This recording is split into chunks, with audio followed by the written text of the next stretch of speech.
We're talking with international chef and TV star chef Marcus Samuelsson about his new show exploring and celebrating immigrant traditions and cuisine blended into American food and culture. How you doing? I'm doing great this morning. Thank you for having me, Chardell. Yes, I'm so excited. So tell us about your new show.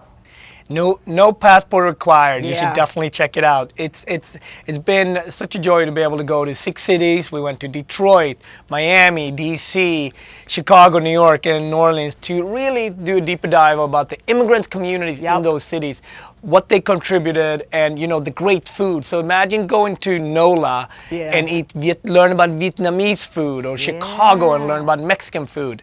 I ate well, I can tell you that. Okay, so we're excited. So you talked about some Vietnamese food. What else are some of the different types of cultures you'll be exploring? Please tell me some Habesha food.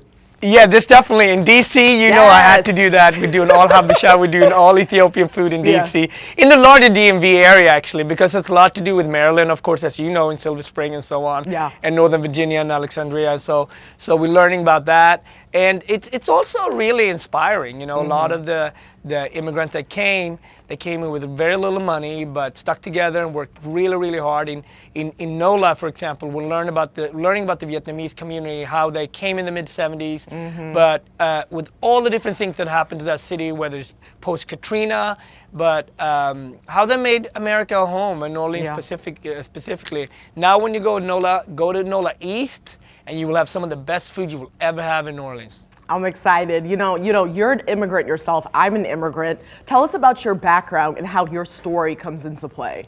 Well, as an immigrant, we right now it's obviously a very hot topic and discussions and emotions are flying high. But this is an opportunity for us to really share and humanize these stories.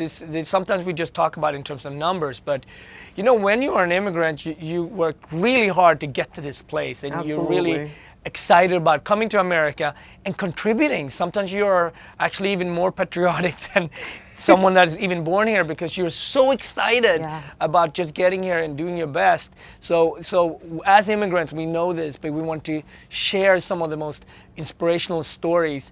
And immigrants are contributing. We are creating jobs, and we are proud to be here. And our food is very often a way to tell you that, hey, we're not that different.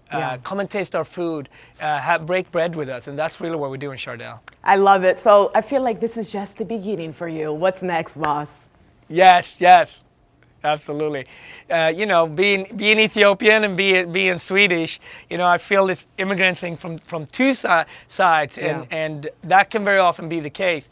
In Queens, we're doing a story about the Indo-Guyanese community, which again is really this dual migration, which is pretty interesting, and so showing that immigration is not this one-sided conversation. It's very complex, it's very layered, but most of anything, I know right now, America, we're eating better and more delicious because of immigrants and because of our diversity. I agree, and food is so good for the soul. Well, it was a pleasure speaking with you.